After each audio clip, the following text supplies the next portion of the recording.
ولا تتبع اهواء الذين كذبوا بآياتنا والذين لا يؤمنون بالآخرة وهم بربهم يعدلون قل تعالوا اتلوا ما حرم ربكم عليكم الا تشركوا به شيئا وبالوالدين احسانا ولا تقتلوا اولادكم من املاق نحن نرزقكم واياهم ولا تقربوا الفواحش ما ظهر منها وما بطن ولا تقتلوا النفس التي حرم الله الا بالحق ذلكم وصاكم به لعلكم تعقلون ولا تقربوا مال الیتیم الا باللتی ہی احسن حتی یبلغ اشدہ واوفوا الکیل والمیزان بالقسط لا نکلف نفسا الا وسعها صدق اللہ مولانا العظیم۔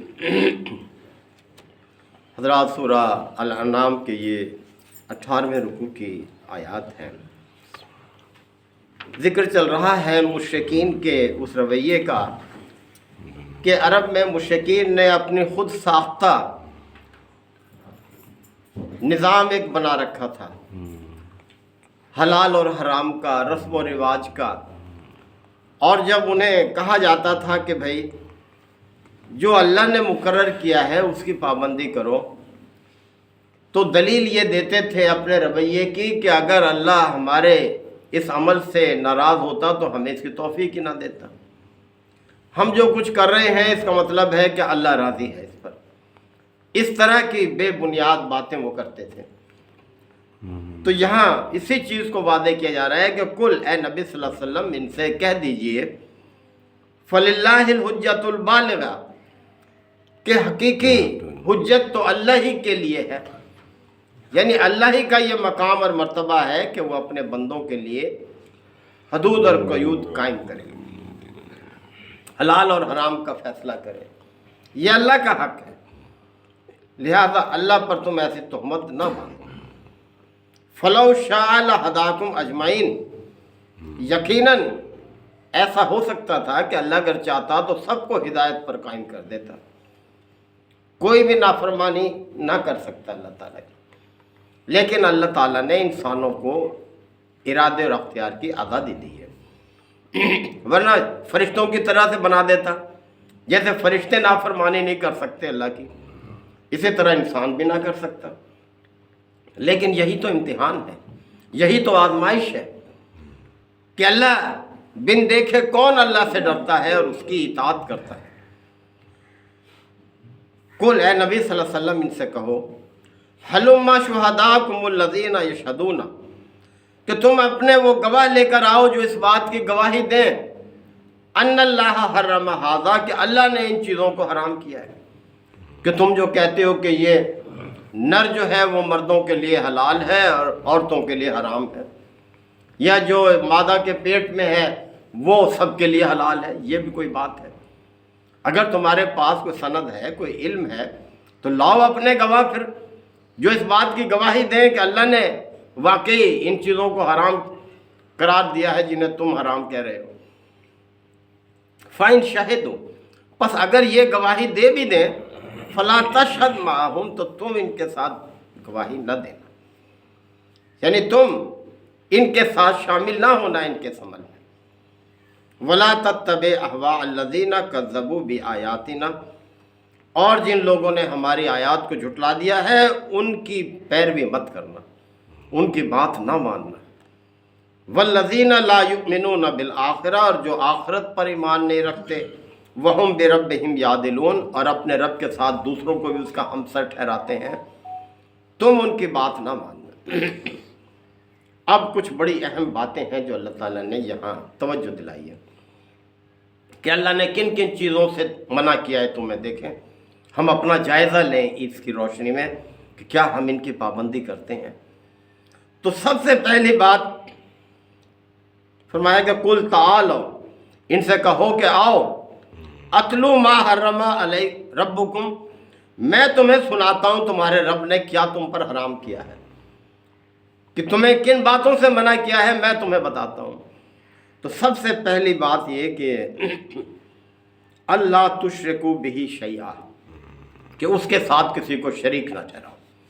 یعنی سب سے پہلی نصیحت یہ، اور ہر پیغمبر کی دعوت کا نقطہ آغاز اسی سے ہوتا ہے، توحید سے، کہ اللہ تشرکو بہ شیئا، کہ اللہ کے ساتھ کسی کو شریک نہ ٹھہراؤ، اس بات کا اللہ نے حکم دیا۔ وبالوالدین احسانا، اب دیکھیں کتنی اہمیت دی ہے والدین کو اللہ تعالیٰ نے، کہ اپنے فوراً بعد قرآن مجید میں کئی مقام پر ایسا ہے کہ اللہ تعالیٰ نے اپنی توحید کے بعد والدین کی طرف توجہ دلائی ہے، فرمایا والدین کے ساتھ حسن سلوک کرو، اچھا سلوک کرو۔ بہت بڑی نعمت ہے محترم بھائیو یہ والدین۔ باپ کے لیے فرمایا آپ صلی اللہ علیہ وسلم نے کہ اللہ کی رضا باپ کی رضا میں ہے، اور اللہ کی ناراضگی باپ کی ناراضگی میں ہے۔ اتنا واضح پیغام ہے، کتنا قطعی پیغام ہے جو دیا ہے۔ ماں کے قدموں تلے جنت ہے، یعنی کس طرح سے ماں باپ کی اہمیت ہے۔ وہ لوگ بڑے خوش قسمت ہیں جن کے والدین موجود ہیں، ان کے لیے وہی جنت ہے، وہی دوزخ ہے۔ تو فرمایا کہ وبالوالدین احسانا، والدین کے ساتھ حسن سلوک کرو، یعنی اگر والدین کافر بھی ہیں، مشرک بھی ہیں، پھر بھی ان کا حق خدمت ساقط نہیں ہوتا، ان کی خدمت کرو۔ وَلَا تَقْتُلُوا أَوْلَادَكُمْ مِنْ إِمْلَاقٍ، اور تیسری بات یہ کہ اپنی اولاد کو مفلسی کے ڈر سے قتل نہ کرو۔ عرب میں یہ تھا کہ یہ بڑے ہو جائیں گے، ان کو کیسے پالیں گے، ان کا کیا خرچ ہوگا، کیسے خرچ پورا ہوگا۔ بیٹیوں کو زندہ درگور کر دیتے، بیٹوں کو بھی قتل کر دیتے۔ نحن نرزقکم وإیاہم، ہم تمہیں بھی رزق دیں گے انہیں بھی دیں گے۔ دیکھیں کتنا بڑا وعدہ ہے اللہ تعالیٰ کا کہ مفلسی کے ڈر سے اپنی اولاد کو قتل نہ کرو، ہم تمہیں بھی رزق دیں گے انہیں بھی دیں گے۔ رازق وہ ہے، اس پر یقین رکھو، اس نے پیدا کیا ہے تو رزق بھی دے گا۔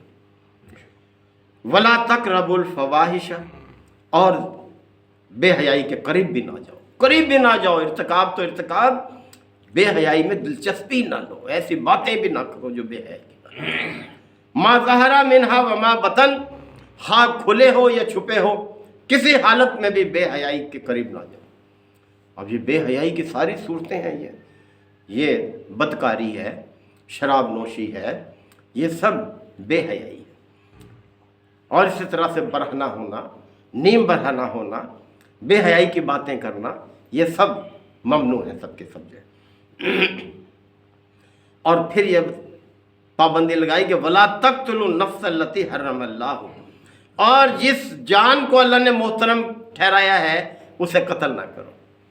یعنی انسان کے قتل سے توجہ دلائیے کہ کسی انسان کو قتل نہ کرو، الا بالحق، ہاں حق کے ساتھ اجازت ہے۔